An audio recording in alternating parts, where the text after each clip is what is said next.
ধন্যবাদ আপনাকে। আপনি যেমনটি বলছেন তার আগে একটি প্রতিবেদন দেখাচ্ছিলেন যে আগামীকাল ২৬শে মার্চ মহান স্বাধীনতা দিবস। আপনারা জানেন যে এই দিনকে ঘিরে কিন্তু জাতীয় স্মৃতিসৌধে যে ধোয়া মোছা রং তুলির কাজ ইতিমধ্যেই সম্পূর্ণ করা হয়েছে। এর মধ্যে কিন্তু ৪ স্তরের নিরাপত্তা জোরদার করা হয়েছে এবং আমরা যদি দেখাই যে জাতীয় স্মৃতিসৌধের মূল ফটকে কিন্তু আইন শৃঙ্খলা বাহিনী মোতায়েন রয়েছে এবং কাউকে প্রবেশ করতে দেওয়া হচ্ছে না। এবং আপনারা জানেন যে জাতীয় স্মৃতিসৌধের ধোয়া মোছার কাজ ইতিমধ্যেই শেষ করার পরে কিন্তু যে নিরাপত্তার চাদরে ঢেকে দেওয়া হচ্ছে এবং সিসিটিভি ছাড়াও কিন্তু অন্যান্য যেসব ভিআইপিদের মূল ফটকে যেসব জিনিসপত্র রেখে চেকিং করা লাগে সেই মেটাল সেখানে কিন্তু সেটি বসানো হয়েছে এবং জাতীয় স্মৃতিসৌধের গণহত্যা ও মহান স্বাধীনতা দিবস উপলক্ষে জাতীয় স্মৃতিসৌধের নিরাপত্তা নিশ্চিত করতে র্যাবের ডগ স্কোয়াড এবং বোম ডিসপোজাল ইউনিট কাজ করছে। জাতীয় স্মৃতিসৌধের যে সুইপিং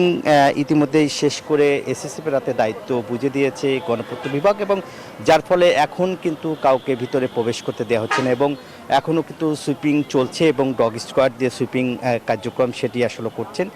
এবং আমরা দেখেছি যে এখন কিন্তু যে মোটরসাইকেলের যে শোভাযাত্রা সেটি কিন্তু এর মধ্যে প্রবেশ করবে আর কিছুক্ষণের মধ্যেই।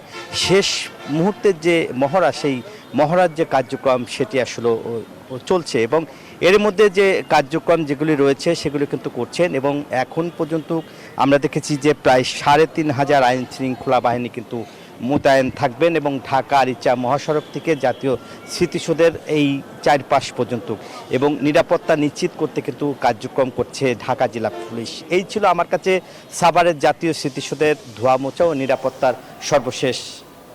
নাজমুল, আপনাকে ধন্যবাদ।